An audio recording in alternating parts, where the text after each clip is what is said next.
रुक करते हैं, शो को आगे बढ़ाते हैं और एमएसएमई, हाउसिंग और गोल्ड लोन सेगमेंट में ग्रोथ की रफ्तार आखिर कैसी है? कमजोर monsoon, yield pressure, asset quality, FY27 growth outlook पर बात करेंगे कैप्री ग्लोबल कैपिटल लिमिटेड के एमडी राजेश शर्मा से। हमारे साथ ये जुड़ चुके हैं। राजेश जी, आपका बहुत बहुत स्वागत है हमारी इस खास पेशकश में।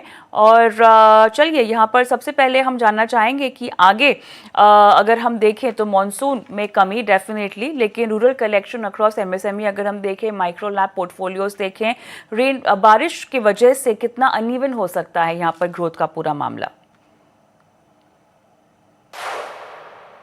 तो देखिए, जो गोल्ड लोन है उसमें तो कलेक्शन में कोई प्रॉब्लम ही नहीं है, क्योंकि गोल्ड हमारे पोजीशन में रहता है। जहां तक housing finance, MSME, micro lab है, वो पूरा का पूरा 100% कोलेटरलाइज्ड पोर्टफोलियो है। एंड हमने मशीन लर्निंग मॉडल में हमारा जो प्रिडिक्टिव स्ट्रेस है वो वी आर एबल टू, हमें पहले ही मालूम हो जाता है। तो हम वहां पे ज्यादा एफर्ट डालते हैं। हमारी एक पेगासस कलेक्शन ऐप है। हमारी कलेक्शन की करीबन 550 लोगों की ऑन ग्राउंड टीम है।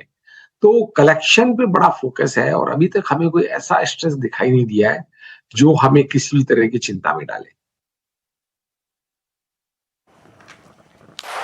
गोल्ड लोन यील्ड्स की बात करते हैं, यहाँ पर थोड़ी सी कमी आती हुई दिखाई दे रही है, लेकिन अब कंपेटिटिव इंटेंसिटी कितनी बढ़ती हुई हम देख रहे हैं Q1 के मुकाबले या Q1 में, और एडिशनल एक्सपेक्टेशन प्रेशर्स को लेकर निवेशकों को क्या बनाकर रखनी चाहिए यील्ड्स पर? जी बिल्कुल नहीं। तो अभी हम छोटे टिकट साइज के लोन पे ज्यादा फोकस कर रहे हैं। कुछ ब्रांचेज जो नई खोल रहे हैं, हम रूरल और सेमी अर्बन में ज्यादा खोल रहे हैं। तो मुझे लगता है कि सितंबर तक हमारी यील्ड में पॉजिटिव साइड में यील्ड एक्सपांशन मिलेगा आपको 40 से 50 बेसिस का।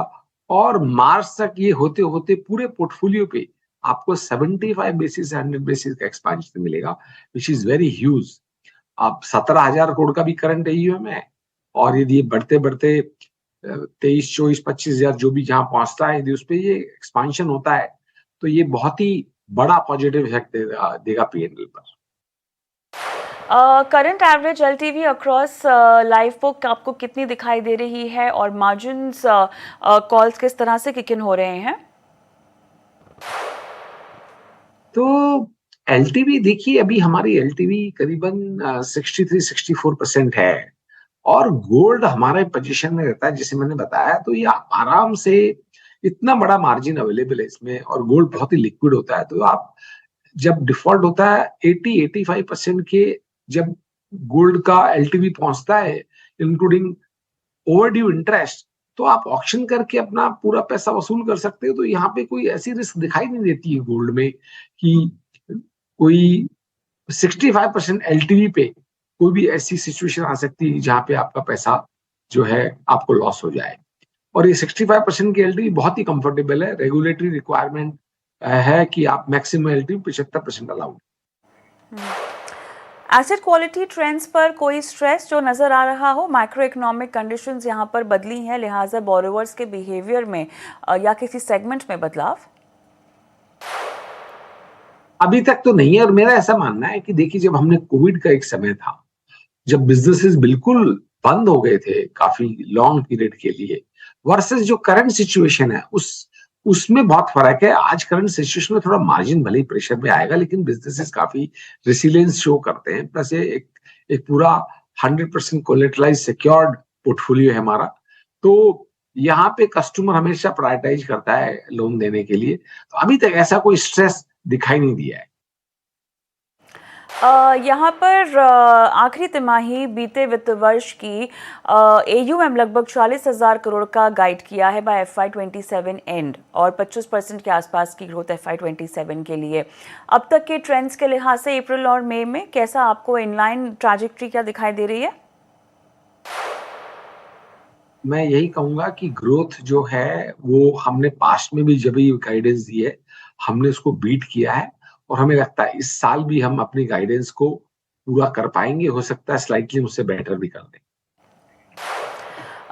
कॉस्ट ऑफ फंड्स की ट्रैजेक्टरी आप कैसे देख रहे हैं, और निम्स की जो फिगर्स हैं आगे आपको कहाँ आती हुई दिखाई दे रही हैं? तो स्प्रेड में थोड़ा इम्प्रूवमेंट होगा, गोल्ड की यील्ड थोड़ी हम इम्प्रूव करने की कोशिश कर रहे हैं छोटे स्मॉल टिकट साइज लोन से, प्लस गोल्ड का प्रोपोर्शन 46% से 50% तक जाता है, तो वहां भी गोल्ड बीइंग सबसे हाई यील्ड का प्रोडक्ट है, तो वो वहां पे थोड़ा यील्ड का इम्प्रूवमेंट होगा ओवरऑल, तो स्प्रेड बढ़ेंगे। और जो ट्रेंड दिखाई दे रहा है वो ये दिखा रहा है छोटे टिकट साइज में हमें प्राइसिंग ठीक मिलती है, तो स्प्रेड में कोई रिडक्शन का कोई ट्रेंड हमें दिखाई नहीं दे रहा है। ऑलराइट, शुक्रिया हमसे बातचीत करने के लिए, आपने समय दिया, तमाम सवालों के जवाब दिए, बहुत बहुत धन्यवाद। और गौरांग शाह हमारे आज के मार्केट एक्सपर्ट भी जुड़ चुके हैं, इन्हीं से बातचीत की शुरुआत करते हैं।